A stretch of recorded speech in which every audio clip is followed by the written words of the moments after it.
press the bell icon on the YouTube app and never miss a सभी को जय हिंद दोस्तों, आप सभी का हार्दिक स्वागत है जय हिंद रिएक्शंस पे। तो आज हम आपके लिए बहुत ही स्पेशल वीडियो लेकर आए हैं जिसमें आप देखेंगे पाकिस्तान की मशहूर पत्रकार आरजू काज़मी जी को और उनके शो पे होंगे एक स्पेशल गेस्ट। तो ये वीडियो बहुत इंटरेस्टिंग होगी, इसे अंत तक देखें और चैनल पर नए हैं तो चैनल को सब्सक्राइब कर दें ताकि आपको ऐसे इंटरेस्टिंग और लेटेस्ट वीडियोस देखने को मिलती रहे। तो चलिए साथ मिलकर ये वीडियो देखते हैं। जय हिंद, जय भारत। किया है हमारा इफ्तिखार ने, हम हमारा को देखते रहते हैं डिफरेंट चैनल्स पे और पॉलिटिकल एनालिस्ट है। बहुत शुक्रिया कि आज आप आई हैं, थैंक यू सो मच हमारा। Thank you so much. और आज हम बात करेंगे, हमारा सबसे पहले तो पाकिस्तान की जाहिर हम बात करते हैं ज़्यादातर, और आप देख रही हैं कि इकोनॉमी की क्या हालत है और साथ जैसे महंगाई थी और अभी डॉलर रेट जो है वो अचानक से डाउन गया है थोड़ा। तो कहा यह जा रहा है कि जी आर्मी चीफ आ गए हैं बीच में, क्योंकि हमारी एजेंसीज देख रही हैं आर्मी ने बीच में आके ये सारा कुछ किया है। तो आपके ख्याल से जो पॉलिटिकल लीडर्स हैं, चाहे जो मेन पॉलिटिकल लीडर्स हैं, चाहे वो पीपल्स पार्टी के हों, पीएमएलएन के हों, वो मुल्क से बाहर है, पीटीआई के जो है वो जेल के अंदर है, और अब फौज जो है वो अपना काम छोड़कर, जो कि बॉर्डर हमारे यहाँ आजकल बहुत टेंस है, आप चित्राल वगैरह का हो सकता है आपने देखा हो न्यूज के, वहां पर जिस तरह से लोग आ रहे हैं और जिस तरह से वहां पर अटैक्स चल रहे हैं, वो छोड़कर फौज अपना काम छोड़कर, वो जो हमारे अक्सर हमारे एक दोस्त हैं इंडिया से, वो कहते हैं कि मुझे गौरव आ रही है कि जी सब कर रहे हैं लेकिन अपना काम नहीं कर रहे। तो आपके ख्याल से पॉलिटिकल लीडर्स जो हैं उन्हीं को मुल्क संभालना चाहिए या ये सारे काम फौज करे? तो फिर फौज का काम कौन करे? आरज़ू देखें, फौज का काम और ये काम तो पॉलिटिकल पार्टीज का है।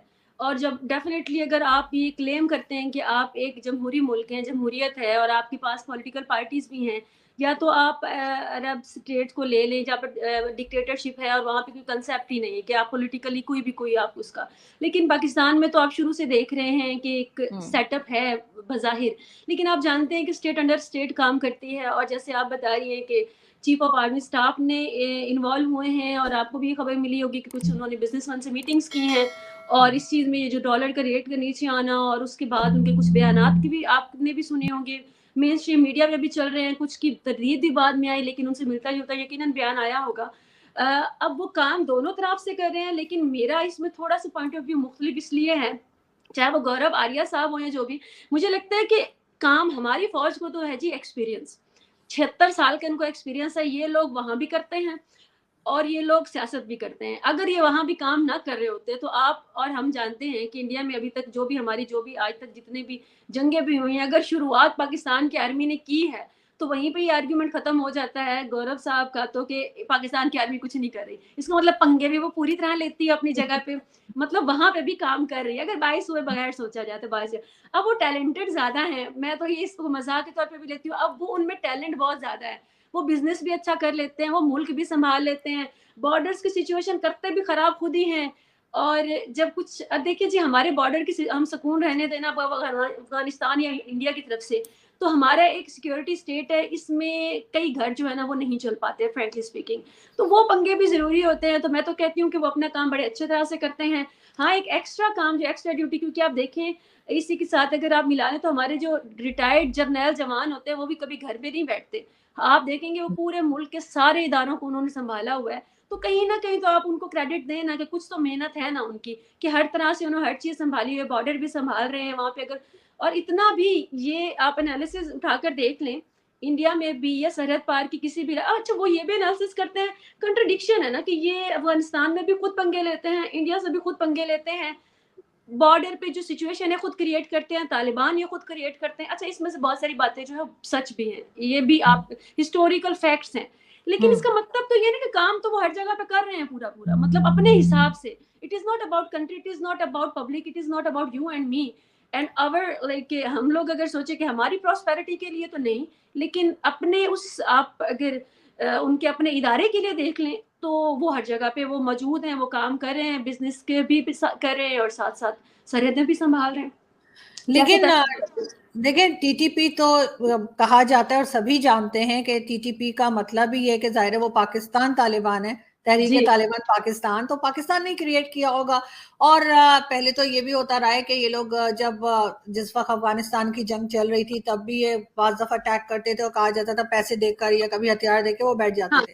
बिल्कुल। तो अब आपके ख्याल से जब इनके ये काबू क्यों नहीं आ रहे, जो हमारी फौज है उसके काबू में ये टीटीपी क्यों नहीं आ रही, जबकि ये तो अपनी क्रिएशन है ना, तो फिर तो कंट्रोल हो जाना चाहिए। अच्छा, इसको थोड़ा-सा अगर हम डिकोड करते चलें, तो आप देखेंगे कि जब इन्होंने ज़िया साहब के दौर में जब इन्होंने ये तालिबानाइज़ेशन शुरू की, ठीक है डॉलर गेम है, लेकिन उसके बाद जब एक खेप आप बना देते हैं, एक पूरी नस्ल को आप जब हथियार पकड़ा देते हैं और ज़ॉम्बीज़ बना देते हैं, उन्होंने खून पीना है, उन्होंने अपना काम करना है, आगे फिर वो नहीं देखते कि वो कहाँ कर रहे हैं। उसके बाद एक पूरा वो एक पैच आता है हिस्टोरिकल कि उसके बाद कश्मीर में इन्वॉल्व किया गया। अब पूरी दुनिया का प्रेशर है या समथिंग लाइक दैट कि आप देखिए जो सर्वाइव करना भी बहुत मुश्किल है, उधर से भी अब हट के अब ये जो तालिबान है आप देखें कि जब अमेरिका आया है तो हमने दोनों तरफ से हमारी जो भी सिचुएशन रही, अब अगर आप बहुत ज्यादा दुनिया में अगर आप एड ले रहे हैं जंग के नाम पर और वही जंग वाले पनाहगज़ीरीन जो हैं वो आपके पास मुल्क में सबसे बड़ी तादाद है अफगानियों की, और वहीं से निकल के अब एक कौम को आपने हमेशा जंग दी और उस जंग में आप पूरा पूरा आपने साथ दिया है और उसमें आपने तालिबान क्रिएट किए हैं। आप जानते हैं बहुत सारी, अब ये कोई ढकी छुपी बात नहीं है, आकर परवेज मुशर्रफ साहब के बयान देख लें, कुछ डॉक्यूमेंट्रीज चेक कर रहे हैं कि ट्रेनिंग भी हमारी अपनी ही आर्मी ने उनको दी। अब जब वो इतना ट्रेन कर देते हैं तो आप जानती हैं कि जब हथियार आप पकड़ा देते हैं तो वो डायरेक्शन लेस होते हैं। ये आप बात भूल जाएं कि अब उनको आपने डायरेक्शन दे दिया तो वो उसी साइड पे चलेंगे। जब वो साइड खत्म हो जाएगी अमेरिका के जाने के बाद, 1 साल पहले ही मेरी कई वीडियोस भी मौजूद हैं, मैं ऑन रिकॉर्ड बात कर रही हूँ कि पूरे पाकिस्तान शादियाने बजा रहा था, हमारा मुल्क का वजीर आजम भी की वो आज़ादी, और हम उस वक्त भी चंद एक लोग जो हम रो पीट रहे थे कि ये जो डायरेक्शन लेस हुए हैं, ये जो अमेरिका इनको छोड़ के गया है, ये हट के वापस पाकिस्तान को खाएंगे, ये वो ज़ॉम्बीज़ हैं। तो वही हुआ टीटीपी। देखें जी, आपने अगर वहाँ पे अफगान जो है तालिबान या अफगान जो गवर्नमेंट है वो कहती है कि वो दाइश पे उनको बचाने के लिए वो उनको डायरेक्शन उधर नहीं देना चाह रही, तो वो डायरेक्शन पाकिस्तान की तरफ दे देती है। तो इन्होंने कोई पहली बार नहीं है, सवात में आप जानती हैं कुछ साल पहले पूरे ऑपरेशंस होते रहे हैं, उसके बाद आप जानती हैं कि वहाँ पे क्या हालात थे उनको। लेकिन ये बार बार के तो जो तजुर्बे होते हैं आरजू साहिबा, ये कभी किसी दिन ये अब हमारी स्टेट को ही पता है कि ये कभी ना कभी तो आपको ये काटेंगे, ये नासूर बनेंगे।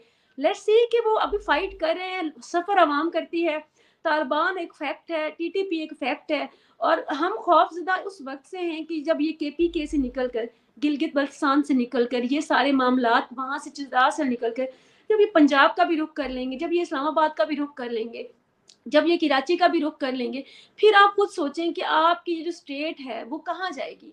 तो बेबस नजर आते हैं, लेकिन ये कि पुराना काम है इनका। लश्कर जंगवी से लेकर आप इसको देख लें कि कराची में लिसानी बुनियादों पर अगर आपने MQM बनाकर उसको ख़त्म कर दिया, लश्कर जंगी बनाकर आपने उसको उसका डंग निकाल लिया है, तो ये एक्सपेरिमेंट इतने करते हैं, इनको लगता है कि उसके बाद एक दफ़ा हम क्रिएट करके तो उनको हम खुद ही उनको डिमोटिवेट भी कर सकते हैं, खुद ही उनको हम ख़त्म भी कर सकते हैं। लेकिन कुछ दफ़ा ये चीज़ें जो हैं वो गले भी पड़ जाती हैं, और टीटीपी की दफ़ा मुझे लग रहा है कि कुछ ऐसा ही मामला हो रहा है और बड़ा टफ टाइम दे रहे हैं हमारी स्टेट को, जो वहाँ पे चाय भी पी कर आए, उनको डायरेक्शंस भी देते हैं, लेकिन उसके बावजूद जो हमारे नई स्टेट है, नई जो सेटअप है, उनको काफ़ी टफ टाइम दे रही है टीटीपी, क्योंकि इसका कोई और हल नहीं है। जो आप समझ रहे हैं इसको जंग और मार धाड़, तो वो तो यही चाहते हैं। उनको तो आपने ट्रेन कर दिया कि ज़िंदगी आपकी जो है वो ज़िंदगी ख़त्म हो जाए, ये ज़िंदगी आपकी शुरू ही तब होनी है जब आपने एक शहादत लेनी है या आपका हुरे, आपने कंसेप्ट उसको दे दिया और वो हज़ारों लोग हैं। आप टीटीपी को ऐसा नहीं समझ सकते कि एक ग्रुप है 10-12 लोगों का। अब वो हुरों का इंतज़ार कर रहे हैं और आप देखें कि उनको ज़िंदगी बेईमानी है उनके लिए। अब उनके तो डिफेंस में प्लॉट नहीं है, उनके तो हमारी स्टेट की तरह डीप रूट्स में उसमें उनके तो ना बाहर कोई जजीरे हैं। अब उनकी तो ज़िंदगी और मौज यही है कि आएँ, लड़ें और मारें या मर जाएँ। तो अब देखिए इसके साथ कैसे टैकल करते हैं, लेकिन मुश्किल है, इस दफ़ा गले पड़ रहे हैं। लेकिन एक चीज और भी है हमारा, वो ये कि ये भी देखने में आया है कि पहले भी कई बार जब गवर्नमेंट से मुल्क नहीं चलता, चाहे कोई भी जी। गवर्नमेंट हो, हुँ। किसी का कोई खास नहीं, जो भी गवर्नमेंट होती है, पॉलिटिकल तो फिर गवर्नमेंट की ये बात कर रही हैं आप? जी जी बिल्कुल, जो सिविलियन गवर्नमेंट्स आती हैं, जब इनसे गवर्नमेंट नहीं चलती तो कोई ना कोई इस तरह की भी चीजें हमेशा से हंगामे होते रहे, चाहे वो टीटीपी का टैक्स हो या चाहे ये जो हमने जिहादी पाल रखे हैं, चाहे वो हाफिज सईद हो या मसूद अजहर, बेशुमार नाम है जिनकी वजह से हम एफएटीएफ में गए थे। एफएटीएफ में हम कोई अच्छे काम करने की वजह से तो नहीं चले गए थे। तो ये इस तरह से अटेंशन लोगों की डाइवर्ट कर रहे होते हैं कि आपको आटे की पड़ी है, आपको चीनी की पड़ी है, उधर देखो वो तालिबान आ रहे हैं। क्या ये इस किस्म का माहौल तो नहीं क्रिएट कर रहे हैं? नहीं जी, जहाँ तक मेरा जो एनालिसिस है, ये जो कुछ मैंने इसको थोड़ा बहुत अगर मैंने इसको स्टडी किया, ये इसके ऊपर थोड़ी रिसर्च की है, तो ये एक रियल थ्रेट है और ये बिल्कुल भी इस तरह से नहीं है कि उसको डाइवर्ट किया जा रहा है या खुद डायरेक्शन दिए हैं। जैसे बहुत सारी दफ़ा इंडिया भी हम पे ये इल्ज़ाम लगाता है कि ये खुद हमले करवाते हैं और खुद उसके बाद ये अटेंशन लेते हैं इंटरनेशनल मीडिया की या समथिंग लाइक दैट, लेकिन इस दफ़ा ये ऐसा नहीं है। क्योंकि देखिए जी, तादाद अभी 6 माह में आप 300 से ज़्यादा हमले देख चुके हैं। तो 300 मतलब 300, तो कोई ये इस दफ़ा ये रियल थ्रेट है और ये पहले सवात में एक दफ़ा आप देख चुकी हैं कि ये सब कुछ हो चुका है। बाकी रही बात गवर्नमेंट की, तो सिविलियन गवर्नमेंट का तो आपको पता है कि जिस तरह से आती है और जिस तरह से जाती है, वो आप देख लेंगे चंद दिन पहले अगर वो मीटिंग भी हुई है ये बिज़नेस के तबके के साथ, और उन्होंने साथ ये भी कुछ चीज़ों से ये भी रिपोर्ट्स आई कि आपकी जो पॉलिटिकल पार्टीज़ हैं वो मुल्क के साथ मुखलिस नहीं है। तो आप मुझे आरज़ू साहिबा ये बताएँ कि मतलब कहीं भी किसी भी पॉलिटिकल पार्टी से आपने इसकी मजम्मत सुनी है? मेरे तक नहीं पहुंची। नहीं, मजम्मत कैसे करेंगे भाई, ये तो इन्हीं के कंधों पे चढ़ के तो आती है सारी पॉलिटिकल पार्टीज। काम तो बनता है ना कि जबान नहीं सही कह दे कि जी हम तो मुखलिस हैं, आप ऐसे क्यों कह रहे हैं? और वो कैसे कह दें, जाहिर है कि इन्हीं के बाद सारे तो दोबारा गवर्नमेंट बनाएंगे तो कौन बोलेगा, जो बोलेगा वो जाएगा। तो इस वजह से सब खामोश बैठे हैं। लेकिन उन्होंने इस बात से इनकार भी कर दिया। अब ये और बातें कि उस मीटिंग की तरह से बात नहीं हुई, लेकिन गुफ्तगू तो यही हुई है। इस तरह से नहीं कहा गया, उस तरह से कहा गया। लेकिन आप जिस तरह से भी कहा गया, कोई एक पॉलिटिकल फिगर बताएं जो पार्टी का आके नॉन लीग पीपल्स पार्टी या पीटीआई की उन्होंने आकर कहा होगा कि ये नहीं ऐसे नहीं ऐसे है, तो कोई भी बात नहीं करता। अब ऐसे सिनेरियो में हम लोग अब उनके लिए दर्द में रोते जाएं और हम लोग पागल हो जाएं, तो मैं तो पूरी आवाम को पूरा दिन रात मैं तो बात यही करती हूँ कि आप किसी भी पॉलिटिकल पार्टी को सपोर्ट ना करें। आप सपोर्ट करना तो आप स्टेट को करें, आप आर्मी को करें, आप चीफ ऑफ जनरल स्टाफ को करें, आप जहां से आपको पता है कि काम आना है, जहां से पता है आपको कंट्रोल होना है मुल्क, जहां से पता है कि जिनके बूट जो इन पॉलिटिकल पार्टीज ने भी चाटने हैं, तो आप बेहतर है कि उधर ही कर लें। अवाम क्यों डायरेक्शन लेस है वो तालिबान की तरह? तो मेरे ख्याल में तो सबसे बेस्ट तरीका यही है कि आप उधर ही रहें डायरेक्शन। जब पॉलिटिकल पार्टीज को दर्द नहीं है तो हमें भी नहीं होगा। दोस्तों, आशा करता हूँ कि वीडियो को अपने अंत तक देखा होगा और वीडियो आपको बहुत पसंद आई होगी। अगर आपको वीडियो अच्छी लगी है तो इसे लाइक और शेयर जरूर कर दें और अपने विचार हमें कमेंट सेक्शन में लिखकर जरूर बताएं। और चैनल पर नए हैं तो चैनल को सब्सक्राइब कर दें ताकि आपको ऐसी इंटरेस्टिंग और लेटेस्ट वीडियोस देखने को मिलती रहे। जय हिंद, जय भारत।